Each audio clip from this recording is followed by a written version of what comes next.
Romeo के नाम पौलुस रसूल का खत और उसका 11वां बाब जो 36 आयात पर मुश्तमिल है। बस मैं कहता हूं, क्या खुदा ने अपनी उम्मत को रद्द कर दिया? हरगिज नहीं, क्योंकि मैं भी इसराइली इब्राहिम की नस्ल और बिन्यामीन के कबीले में से हूं। खुदा ने अपनी उस उम्मत को रद्द नहीं किया जिसे उसने पहले से जाना। क्या तुम नहीं जानते कि किताब मुकद्दस एलिया के जिक्र में क्या कहती है कि वो खुदा से इसराइल की यूं फरियाद करता है कि ए खुदावंद, उन्होंने तेरे नबियों को कत्ल किया और तेरी कुर्बान गाहों को ढा दिया। अब मैं अकेला बाकी हूं और वो मेरी जान के भी ख्वाहां हैं। मगर जवाब इलाही उसको क्या मिला? ये कि मैंने अपने लिए 7,000 आदमी बचा रखे हैं जिन्होंने बाल के आगे घुटने नहीं टेके। बस इसी तरह इस वक्त भी फजल से बरगुजीदा होने के बायस कुछ बाकी हैं, और अगर फजल से बरगुजीदा हैं तो एमाल से नहीं, वरना फजल ना रहा। बस नतीजा क्या हुआ? ये कि इसराइल जिस चीज की तलाश करता है वो उसको ना मिली, मगर बरगुजीदों को मिली और बाकी सख्त किए गए। चुनाचे लिखा है कि खुदा ने उनको आज के दिन तक सुस्त तबीयत दी और ऐसी आंखें जो ना देखें और ऐसे कान जो ना सुने। और दाऊद कहता है कि उनका दस्तरखान उनके लिए जाल और फंदा और ठोकर खाने और सजा का बायस बन जाए। उनकी आंखों पर तारीकी आ जाए ताकि ना देखें, और तू उनकी पीठ हमेशा झुकाए रख। बस मैं कहता हूं कि क्या उन्होंने ऐसी ठोकर खाई कि गिर पड़े? हरगिज नहीं, बल्कि उनकी लग़ज़िश से गैर कौमों को निजात मिली ताकि उन्हें गैरत आए। बस जब उनकी लग़ज़िश दुनिया के लिए दौलत का बायस और उनका घटना गैर कौमों के लिए दौलत का बायस हुआ, तो उनका भरपूर होना जरूर ही दौलत का बायस होगा।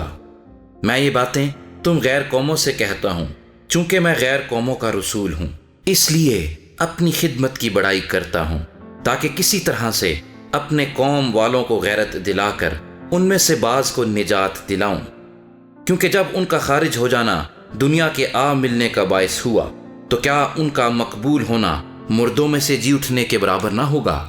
जब नजर का पहला पेड़ा पाक ठहरा तो सारा गूंधा हुआ आटा भी पाक है, और जब जड़ पाक है तो डालियां भी ऐसी ही हैं। लेकिन अगर बाज डालियां तोड़ी गईं और तू जंगली जैतून होकर उनकी जगह पैवंद हुआ और जैतून की रोगनदार जड़ में शरीक हो गया, तो तू उन डालियों के मुकाबले में फख्र ना कर। और अगर फख्र करेगा तो जान रख कि तू जड़ को नहीं, बल्कि जड़ तुझको संभालती है। बस तू कहेगा कि डालियां इसलिए तोड़ी गईं कि मैं पैवंद हो जाऊं। अच्छा, वो तो बेईमानी के सबब से तोड़ी गईं और तू ईमान के सबब से कायम है। बस मगरूर ना हो, बल्कि खौफ कर, क्योंकि जब खुदा ने असली डालियों को ना छोड़ा तो तुझको भी ना छोड़ेगा। बस खुदा की मेहरबानी और सख्ती को देख, सख्ती उन पर जो गिर गए हैं, और खुदा की मेहरबानी तुझ पर, बशर्ते कि तू उस मेहरबानी पर कायम रहे, वरना तू भी काट डाला जाएगा। और वो भी अगर बेईमान ना रहें तो पैवंद किए जाएंगे, क्योंकि खुदा उन्हें पैवंद करके बहाल करने पर कादिर है। इसलिए कि जब तू जैतून के उस दरख्त से कट कर, जिसकी असल जंगली है, असल के बरखिलाफ अच्छे जैतून में पैवंद हो गया, तो वो जो असल डालियां हैं अपने जैतून में जरूर ही पैवंद हो जाएंगी। ए भाइयों, कहीं ऐसा ना हो कि तुम अपने आप को अक्लमंद समझ लो। इसलिए मैं नहीं चाहता कि तुम इस भेद से नावाकिफ रहो कि इसराइल का एक हिस्सा सख्त हो गया है, और जब तक गैर कौमें पूरी दाखिल ना हों वो ऐसा ही रहेगा, और इस सूरत से तमाम इसराइल निजात पाएगा। चुनाचे लिखा है कि छुड़ाने वाला सयून से निकलेगा और बेदीनी को याकूब से दफा करेगा, और उनके साथ मेरा ये अहद होगा जबकि मैं उनके गुनाहों को दूर कर दूंगा।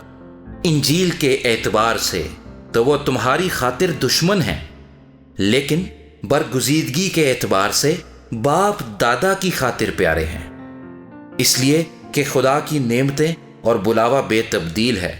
क्योंकि जिस तरह तुम पहले खुदा के नाफरमान थे, मगर अब इनकी नाफरमानी के सबब से तुम पर रहम हुआ, उसी तरह अब ये भी नाफरमान हुए, ताकि तुम पर रहम होने के बायस अब इन पर भी रहम हो।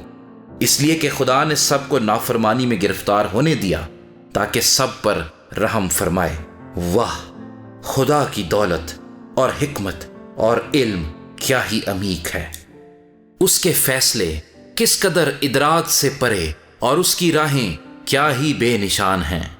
خداوند کی عقل کو کس نے جانا، یا کون اس کا صلاح کار ہوا، یا کس نے پہلے اسے کچھ دیا ہے جس کا بدلہ اسے دیا جائے، کیونکہ اسی کی طرف سے اور اسی کے وسیلے سے اور اسی کے لیے سب چیزیں ہیں۔ اس کی تمجید ابد تک ہوتی رہے، آمین۔